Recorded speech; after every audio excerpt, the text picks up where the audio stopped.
네, 김영환입니다. 같이 말씀 묵상하겠습니다. 매춘은 언제부터 시작되었을까요? 보통 사유 재산이 있고 나서 돈을 받고 몸을 파는 매춘이 있었다. 이렇게 보는데요. 마르크스와 엥겔스는 자본주의 사유 재산 아래 매춘이 있었다. 이렇게 주장했습니다. 매매춘과 페미니즘, 새로운 담론을 위하여 라는 책에 보면 이성숙 저자가 사실 매춘은 기원전 5세기 그리스 역사가 헤로도토스에 의하면 모든 여성은 일생에 한 번 바빌론에 있는 다산의 여신 이스타르라고 하는 신전에 가야 했다. 이렇게 적혀 있습니다. 그러니까 거기서 자기의 몸을 낯선 남자가 무릎에 은하를 던지면 거기서 성관계를 했었다. 이렇게 기록을 알려주고 있는데요. 이런 모습은 길가메시 서사시에도 나타나 있습니다. 길가메시 서사시라는 것은 예전 고대의 문헌인데요. 거기 보면은 야만의 상태의 남성 엔키두가 매춘 여성과 관계를 한 후에 비로소 문명인이 된다. 이런 기록이 있습니다. 이렇게 매매춘이라는 것은 사실 마르크스주의자들이 말하는 것처럼 자본주의가 있은 뒤에 생긴 것도 아니고요. 사실 고대부터 있어 왔다라는 거예요. 그럼 한국은 언제부터 이런 매매춘이 있었을까요? 매매춘 한국을 벗기다라는 책에 보면 강준만이라는 저자가 우리나라의 매매춘은 삼국시대부터 있었다. 이렇게 기록을 가져오고 있는데요. 자, 고려시대 때 중국에서 관기 제도가 수입되고 기녀라고 하는 그런 명칭을 가진 사람이 생겼고 조선시대에는 그것이 기생으로 불려주기 시작했다라는 것이죠. 그래서 우리나라의 매춘도 자본주의 사회 이후에 있었던 게 아니라 이 고대 사회부터 이 매매춘이라는 것이 있었다라는 것입니다. 왜 이 이야기를 하냐면 오늘 본문에 보면은 유다가 이제 에나임에 가는데요. 거기서 창녀를 만나게 되죠. 그래서 관계를 하게 됩니다. 그러면서 이 창세기에 보면은 이미 창세기 그 성경책에 이러한 창녀와 매매춘이 있었다라는 것을 알 수 있죠. 그러면 유다는 왜 그런 곳을 갔고 유다가 관계를 했던 그 여인은 누구였을까요? 같이 한번 성경 속으로 들어가 보겠습니다. 창세기 38장 12절에서 23절의 말씀을 같이 볼 텐데요. 먼저 12절에서 14절 같이 읽어 보겠습니다. 얼마 후에 유다의 아내 수아의 딸이 죽은지라. 유다가 위로를 받은 후에 그의 친구 아둘람 사람 히라와 함께 딥나로 올라가서 자기의 양털 깎는 자에게 이르렀더니 어떤 사람이 다말에게 말하되 내 시아버지가 자기의 양털을 깎으려고 딥나에 올라왔다 한지라. 그가 그 과부의 의복을 벗고 너울로 얼굴을 가리고 몸을 휩싸고 딥나 길것 에나임 문에 앉으니 이는 셀라가 장성함을 보았어도 자기를 그의 아내로 주지 않음으로 말미암음이라.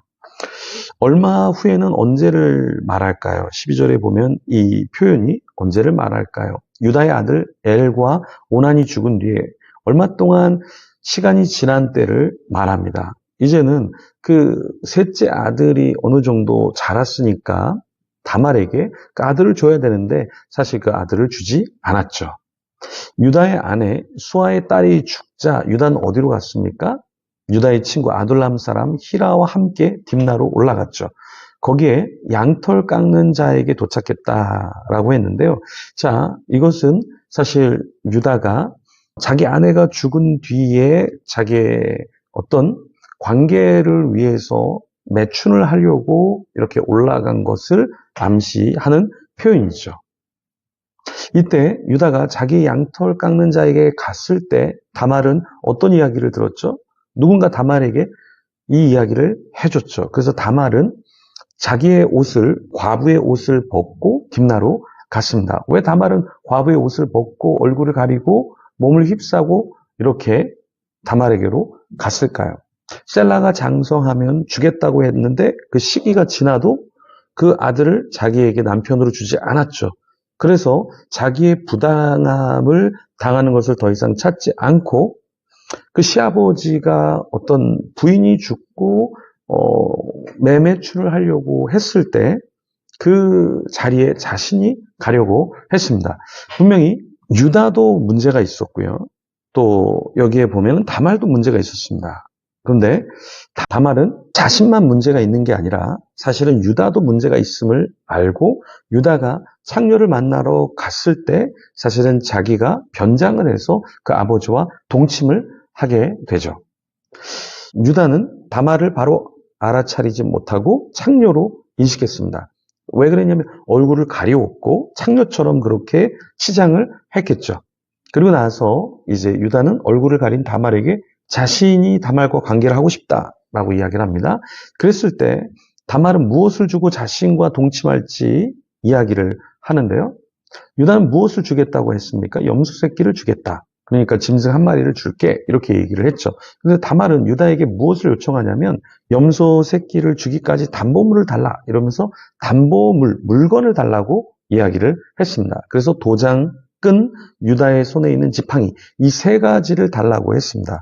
그러니까 다말은 굉장히 똑똑했던 거죠. 만약에 짐승을 줬으면 그 짐승이 죽거나 짐승은 다 비슷하게 보일 수 있잖아요. 그런데 이렇게 담보물, 보증물은 누구 것인지 인식할 수 있잖아요. 도장, 그죠? 굉장히 유니크하죠. 끈, 유다의 손에 있는 지팡이. 이것을 갖고 나중에 자기가 임신을 하고 아이를 낳았을 때 자기를 죽이려고 할 때 죽이지 못하도록 그것을 보여주려고 했던 것이죠. 다말은 굉장히 치밀하게 계획을 세웠습니다. 그리고 관계를 했고 아이를 가졌죠. 임신을 하게 되었죠. 아버지, 시아버지 이 유다는 사실은 자기가 이 창녀를 만나려고 했을 때 제정신이 아니었죠. 그래서 그냥 동침하고 싶은 마음에 자기가 누구와 동침하는지도 모른 채로 그렇게 동침을 했습니다.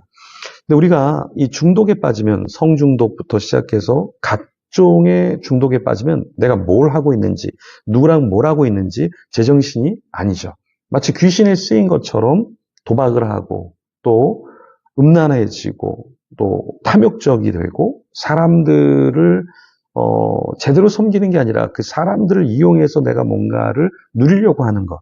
그게 인간의 그 중독적인 모습이다라는 것이죠.